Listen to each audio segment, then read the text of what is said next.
L'information au bout des doigts avec le Nord Info, l'Éveil et Info Laurentide.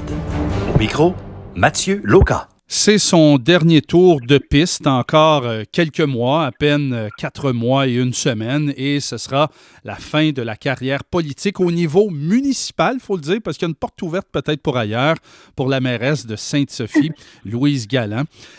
C'est un deuxième mandat qui se termine, beaucoup de réalisations au cours des dernières années, beaucoup de dossiers encore en suspens, une population qui a augmenté d'à peu près 30 % au cours des 2 derniers mandats.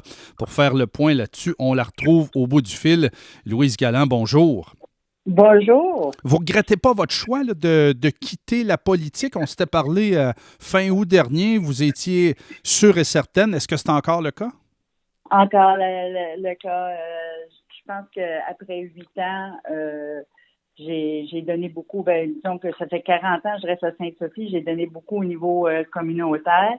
Mais après 8 ans de service à la mairie, on va laisser la place à de plus jeunes, à de nouvelles idées et en espérant que Sainte-Sophie va continuer à grandir en sagesse et en beauté. Est-ce que c'est plus dur que ce que vous aviez pensé, être à la tête d'une ville? Oui, réellement oui, parce que ça comporte beaucoup de défis. On doit relever des défis à tous les jours, soit vis-à-vis le gouvernement, vis-à-vis les citoyens, vis-à-vis même le niveau de travail ici avec employés. Il y a toujours des défis à relever. Et puis, là, en général, c'est des très beaux défis aussi. Et puis, on travaille en équipe. Et moi, en tout cas, j'ai été choyée parce que j'ai eu des bons employés. Ça a été une belle équipe qu'on a formée. Les citoyens, écoutez, moi, à Sainte-Sophie, je suis choyée aussi, parce que j'ai des bons citoyens. Donc, ça a bien été. Puis au niveau gouvernemental, c'est sûr qu'on a eu quelques embûches, mais on les a surpassées. Et puis, c'est en bonne voie de réaliser beaucoup de choses. Bon, on va y revenir au niveau gouvernemental dans un instant, mais c'est quoi la réalité qui vous a frappé? Qu'est-ce que vous vous disiez en campagne en 2013, bon, ben moi, je vais réaliser ça, ça va bien aller, etc. Puis finalement, une fois sur le plancher des vaches, là, c'est pas de même que ça marche. Là. La machine est lourde. C'est quoi là, qui vous a vraiment frappé parmi les enjeux que vous aviez à réaliser? C'est tellement vrai ce que tu dis là. Écoute, il faut se battre continuellement pour faire comprendre notre défi aux gens. Que ce soit à n'importe quel palier gouvernemental ou vis-à-vis des citoyens, il faut vraiment le faire comprendre pourquoi on le dit oui et pourquoi on le dit non, puis s'assurer qu'on reste toujours dans le côté légal, qu'on soit transparent. Moi, c'était tellement important la transparence vis-à-vis de tous les citoyens, vis-à-vis de tout le monde. Puis j'ai gardé cet objectif-là et j'en suis très fière parce que moi, je me promène la tête très haute et je peux répondre à n'importe qui, à n'importe quel sujet et dire la vraie affaire, comme on dit, parce que moi, le blabla politique, pour moi, c'est pas toujours facile. Puis j'aime pas utiliser ces termes-là. Moi, j'aime que les gens me comprennent et j'aime comprendre les gens. Donc, il faut prendre le temps de répondre à tout le monde. Puis vraiment dire les vraies affaires. Puis c'est sûr qu'on peut pas plaire à tout le monde, on peut pas satisfaire tout le monde. On a des lois, on a des règlements à suivre. Et si ces règlements-là, ils ont été mis en place, c'est parce qu'à un moment donné, il y a eu sûrement de l'abus en quelque part. Donc, il faut faire comprendre ça aux gens. Et je comprends qu'individuellement, les gens disent toujours ben oui, mais moi, c'est pas pareil, mais oui, mais le règlement, c'est applicable à tout le monde. Je peux pas faire d'exception pour vous ou pour personne d'autre. Mm-hmm. Le règlement, c'est ça et on doit le suivre. Puis ça demandait du temps, ça, expliquer. Énormément de temps. Et moi, j'étais la mairesse, si vous voulez, qui se déplaçait pour aller rencontrer les gens chez eux et le faire comprendre. Souvent, quand on m'appelait au téléphone, on m'expliquait le problème. Puis là, je leur disais, donnez-moi votre adresse. Au téléphone, je vois absolument rien. Donc, je m'en viens vous voir, puis je prenais le temps d'aller les rencontrer, puis de vraiment constater sur les lieux c'était quoi le problème. Et des fois, le citoyen avait totalement raison, et il s'agissait de le faire de la bonne façon. C'est simplement ça. Mhm. C'est quoi la réalisation que vous êtes le plus fier et le dossier là, qui vous laisse un petit goût amer, disons? Ben, la réalisation, c'est qu'on a amélioré Sainte-Sophie au niveau résidentiel, au niveau commercial. On s'entend que des commerces s'en viennent. Il y a beaucoup de gens qui vont venir développer au niveau commercial et puis faire grandir Sainte-Sophie, mais en sagesse, tout en gardant notre vocation de ville équestre. Et comme moi, quand je disais c'est chez nous, je voulais que ça reste ce sentiment-là pour tous les gens. Chez nous, même si la ville a grandi énormément, Sainte-Sophie, ça reste chez nous et on a un sentiment d'appartenance. C'est beaucoup de jeunes familles qui sont arrivées et puis on s'entend que une augmentation de plus de 500 millions en évaluation municipale depuis les 8 ans. Donc, je pense qu'on a fait un bon travail. Maintenant, ça sera au prochain conseil à continuer le travail, mais on est en voie de développement, mais sagement. Pour moi, c'était important de rester sage dans nos développements, dans nos décisions et s'assurer d'avoir des commerces de proximité. Ça a été mon plus grand défi.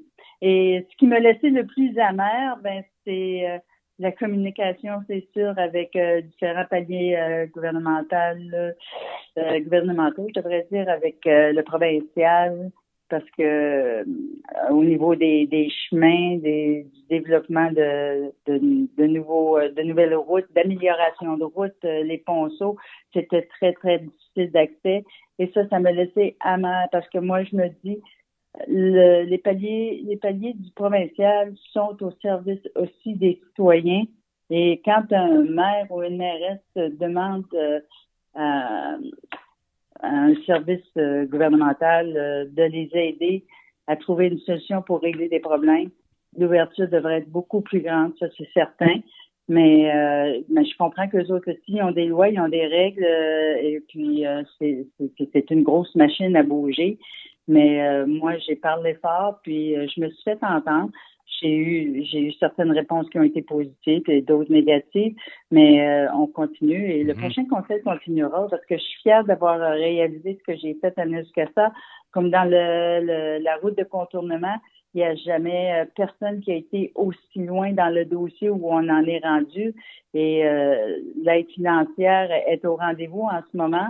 Donc, ça devrait bien aller là, pour la route de contournement, mais ça va dépendre encore. On attend encore des réponses du gouvernement là, officielles et puis ça devrait bien aller. On va prendre ça par morceaux là, parce que là, vous avez donné pas mal d'informations. Au niveau commercial, qui s'en vient? C'est parce que je peux pas dévoiler encore les bannières. Non, mais je veux dire, est-ce que c'est une quincaillerie? C'est un fast-food? C'est un... Oui. Il va y avoir une grosse quincaillerie qui s'en vient. Oui, il y a des restaurants qui s'en viennent. Il y a des développements qui s'en viennent là, au niveau restauration, au niveau commerce de proximité. Là, ça s'en vient tout, mais c'est sûr qu'avec la pandémie, tout a été au ralenti. Mais c'est ça. Oui, on en a perdu aussi qui étaient prêts à venir s'installer. Mais il y en a d'autres qui s'en viennent et puis probablement que les constructions vont se faire au printemps prochain, là, le temps que tous les documents soient rentrés et mis en place. Là, ça devrait être au printemps prochain où ça va se développer plus. Je me rappelle de métro. Je ne sais pas si c'est sous votre mandat ou avant vous, mais on avait peine à attirer une épicerie à Sainte-Sophie. Là. Est-ce qu'on doit, pour attirer des commerçants comme ça, y aller d'un congé de taxes, d'un petit coup de pouce financier? C'est quoi le plan de match? Non, moi, j'ai pas été dans cette direction-là parce que je voulais que les commerces qui s'en viennent ici, premièrement, notre taux de taxe est très bas et on a toujours essayé de le garder à la baisse. Donc, moi, durant 8 ans, il n'y a eu aucune augmentation de taxes. Là, mais quand on est rentré, oui, on est obligé de monter les taxes, mais après ça, j'ai jamais retouché au taux de taxe municipal. Et ça, j'en suis très fière. Et puis, il y a moyen de continuer de cette façon. Et puis, non, moi, j'ai pas été j'ai approché des commerces, oui, mais j'ai jamais offert soit du crédit taxe ou faire de l'aide financière. Moi, je voulais que ces commerces-là s'en viennent parce qu'ils croyaient en Sainte-Sophie, puis parce qu'ils croyaient que il y aurait un beau développement à faire ici. Il y avait de la business à faire. Oui, il y avait de la business. Vous êtes amer aussi envers le provincial, autre point que vous avez mentionné. J'ai parlé à des maires de nombreuses municipalités, là, maire de Saint-Eustache récemment, en Outaouais, je veux dire, je ne sais pas combien de maires à qui j'ai parlé là-dessus.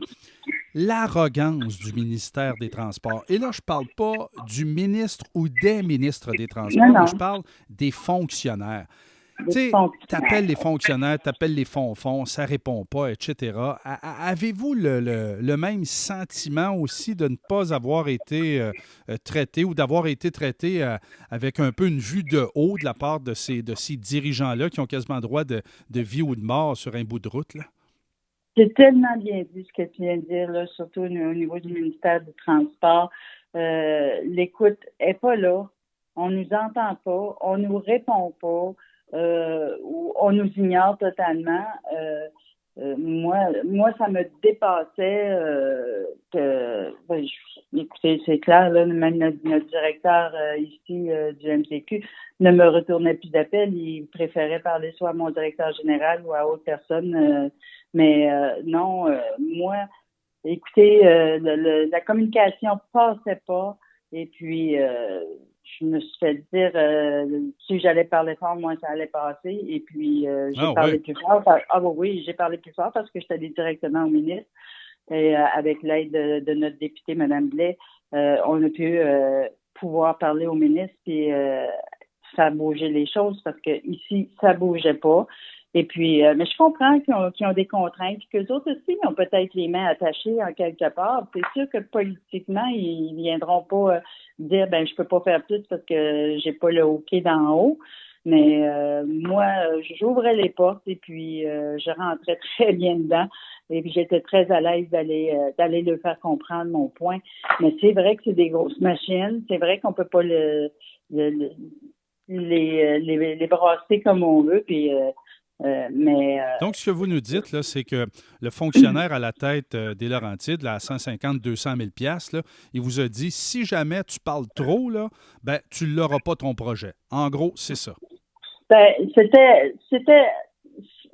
c'est pas qu'il disait que j'aurais pas le projet, mais qu'il aimait pas ça quand on parlait trop fort d'un média ou des choses de même. C'était pas bien vu par eux. Mais regarde, moi, j'ai dit, moi, je vais parler haut et fort, puis j'ai toujours été transparente, puis quand il y a quelque chose qui fait pas mon affaire, je le dis, puis je me cacherai jamais pour dire. Moi, je suis là pour défendre mes citoyens, puis il n'y a personne qui va m'empêcher de défendre mes citoyens, que ce soit municipal, que ce soit provincial, que ce soit fédéral. Moi, tant que je vais être en poste, jamais je vais arrêter de défendre mes citoyens. C'est moi, ces gens-là, mes citoyens, là, ils me pèsent justement pour ça, surveiller leurs avoirs. Donc, il n'y a pas personne qui va m'empêcher de parler quand j'aurai à dire quelque chose. Puis, j'ai pas besoin d'utiliser des mots à 10 $ pour faire comprendre. Bon, on continue ce que vous avez dit tantôt. Là, on prend un autre morceau. Vous avez parlé de la voie de contournement, la fameuse carrière Beauval. On en est rendu où? On s'était parlé à fin août dernier. Là. C'était comme votre gros mandat là, pour la prochaine année. Il reste à peu près 4 mois. On est rendu où? Bon, on a beaucoup avancé dans le dossier grâce à M. Bonnardel et Mme Blais. On a travaillé vraiment directement avec eux. Il y a eu comme un genre de subvention qui s'est ouvert dernièrement pour nous aider à réaliser. Maintenant, on veut savoir si la subvention va être récurrente. Là, on attend des réponses. Si la subvention est récurrente, la route de contournement pourrait se construire avec l'aide de Beauval-Sauvager sur peut-être une période de 3 ans. Donc, ça serait peut-être en 3 parties. Mais c'est un projet qui est rendu vraiment, on peut dire que ça s'en vient, mais il s'agit de savoir si la subvention est récurrente ou non. Okay. Mais dans le fond, quand vous parlez de récurrente, là, c'est récurrente pour 3 ans pour faire les 3 tronçons. Là. Oui. OK. Oui, que ce soit fait au complet, puis que ce soit carrossable pour les camions. l'élargissement de la 158, la semaine dernière, je veux dire, je suis sorti, j'ai fait la gaffe de sortir à la sortie 39 de l'autoroute des Laurentides. Écoutez, j'étais bloqué à partir de ML Vio, là, la fromagerie. Oui. Puis là, ben écoutez, je me suis faufilé dans les galeries des Laurentides. Je suis sorti par la 9e, puis je suis arrivé chez nous, là, parce que je demeure dans le secteur Saint-Antoine. Mais tout ça pour dire que quelqu'un qui s'en va à Sainte-Sophie, là, il arrive à la maison le soir, son linge est quasiment démodé tellement ça a pris du temps. Là. Oh, c'est l'enfer, c'est vraiment l'enfer. Et plus ça va, plus ça développe. Il y a des gros développements à Saint-Jérôme. Et nous aussi, on développe, mais écoutez, il va falloir, il y a tellement d'accidents sur la 158 et puis ils sont pas tous répertoriés par la police. Des fois, c'est juste des accrochages, c'est des constats à l'amiable. Mais il y a tellement d'accidents. Écoutez, le 158, moi, je dis, à partir de l'entrée de Sainte-Sophie, aller jusqu'à Saint-Jérôme, là, où est le vétérinaire, là, moi, je dis tout le temps, il va falloir que ça s'élargisse à 4 voies à un moment donné, parce que... Puis le dossier rendu où? Mais ça avance pas, avance pas. On n'a pas je sais qu'ici, les travaux, le MPQ, ils sont venus faire des travaux ici au village de Sainte-Sophie. Ils ont élargi pour faire tourner aux lumières les gens plus facilement, ce qui a été quand même vraiment bien vu pour nous, là. Mais c'est encore pas assez. Il y a beaucoup, beaucoup d'accidents, même encore en fin de semaine, ici, pas loin, où ce que j'ai demandé, la zone qui diminue à 50, puis qui est encore à 70. Il y a eu un face-à-face encore en fin de semaine, 2 blessés graves, mais ça bouge pas. Je sais pas. On dirait qu'il attend qu'il y ait plusieurs morts. Moi, j'ai de la misère à comprendre le gouvernement de pas vouloir protéger les citoyens plus que ça sur les routes. Là, je le comprends pas. Vous avez aussi, au cours des 8 dernières années, évidemment, siégé à la MRC. Oui. Vous faites partie d'une ville en périphérie de Saint-Jérôme. Saint-Jérôme est la ville-centre. Eux aussi ont des enjeux avec le ministère des Transports du Québec. On s'entend là-dessus. Là. Oui. Avez-vous l'impression, quand vous regardez le portrait des Basses-Laurentides, puis vous en avez parlé tantôt, votre population a augmenté d'à peu près 30 là, dans les 8 dernières années. Saint-Jérôme, depuis la fusion, ça a augmenté de quasiment un autre 30 aussi. Saint-Colomban, même chose. Avez-vous l'impression que les Basses-Laurentides, notre MRC, a un peu été oublié par les gouvernements au fil des années? Et là, ça fait en sorte qu'on roule un peu là, sur des pneus usés, là. Tant en santé, éducation, tout ça. Là. Oui, on a été plus qu'oubliés. Je pense qu'on a été ignorés. Parce que les maires précédents, ils ont parlé, ils ont crié fort, eux autres aussi. Mais je pense qu'on a été totalement ignorés. Mais avec le gouvernement en place en ce moment, on a été beaucoup plus écoutés. Au niveau éducation, nous, on va avoir une 4e école primaire ici à Sainte-Sophie. Il y a des places où on a été vraiment entendus et écoutés. Mais comme je dis, le travail avant qu'il soit fait, c'est toujours sur des années de construction que ça se fait jamais dans dire OK, là, on va avoir une école, puis d'ici l'année prochaine, vous allez avoir votre école. Ça prend toujours beaucoup de temps. Ça fait que ça bouge pas vite, mais on finit par y arriver. Mais oui, au niveau MRC, écoute, il y a une éclosion de gens, surtout Saint-Jérôme, peuvent construire en hauteur. Et nous, on s'entend avec l'orientation 10, ils veulent empêcher l'étalage urbain. Ce qu'on comprend aussi, mais c'est parce qu'à un moment donné, les gens, quand ils veulent s'en venir, que ce soit à Sainte-Sophie ou Saint-Colomban, au Prévost ou Saint-Hippolyte, qui s'en viennent en campagne, ils partent d'une grosse ville, ils veulent pas s'en aller dans une autre grosse ville, ils veulent s'en venir à la campagne, mais pas loin d'une ville quand même. C'est des gens qui aiment ça être proches des villes puis des villes-centres pour avoir tous les services nécessaires. Nous, on peut pas les offrir puis on pourra probablement jamais tous les offrir les mêmes services. Puis c'est correct qu'on ait une ville-centre, puis c'est correct qu'on travaille ensemble pour la ville-centre aussi, d'essayer de les aider à atteindre un niveau où tout le monde va être heureux de rester dans la MRC, là. On est en compagnie de Louise Galland, elle est mairesse de Sainte-Sophie. Il reste à peu près 4 mois à son mandat et elle ne se représente pas. Appuyez-vous quelqu'un dans votre groupe ou un conseiller qui se présente? Je sais qu'il y a pas mal de candidats, pas mal d'équipes qui se forment à Sainte-Sophie. Avez-vous déjà donné votre appui à quelqu'un? Non, j'ai pas donné mon appui à personne. Puis, écoutez, que ce soit n'importe quel groupe ou n'importe qui comme maire ou n'importe quel conseiller ou conseillère qui vont être élus en poste, ils vont avoir un travail à faire. Ils seront encadrés par des gens professionnels au niveau des cadres ici à la municipalité, où ils seront encadrés par des lois et des règlements qu'ils devront suivre. Donc, moi, je me dis, tout le monde est capable de faire un bon travail, puis ça prend des gens déterminés à protéger les citoyens. Mm-hmm. C'est notre priorité.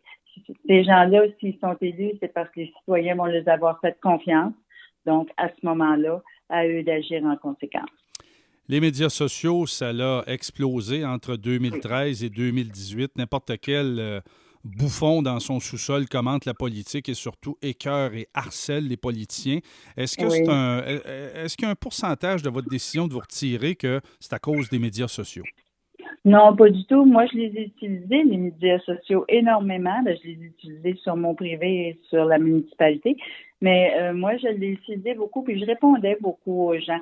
C'est sûr, comme les spots Sainte-Sophie, puis spots, ça, je répondais nullement à ça. Puis je les lisais même pas de toute façon. Je trouvais pas ça important parce que je me disais, les gens sont pas capables de s'identifier. Donc, moi, pour répondre à quelqu'un, j'aime bien savoir à qui je parle.